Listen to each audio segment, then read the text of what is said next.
B'investiment ta' 14 miljun euro, il-Prim Ministru Robert Abela inawgura dar tal-anzjani ġdida fil-qalba ta' Ħalaxa.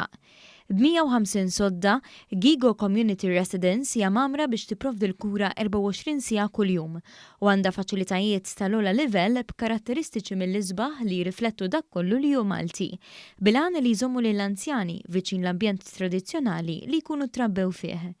Id-dar hija mamra wkoll b'servizzi aċċessibbli għal-anzjani b'dipendenza għolja.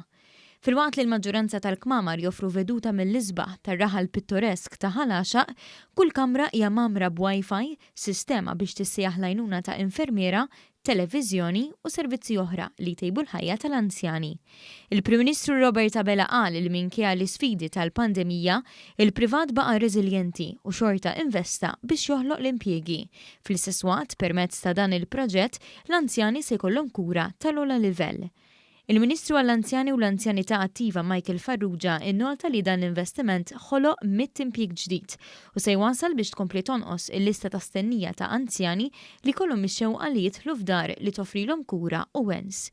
Is-sit tar-residenza John Gigo semma kif dan il-proġett jirrifletti l-viżjoni personali tiegħu li minn dejjem xtaq joffri post ċira lill-anzjani biex jgħixu f'kumdità u tranquillità.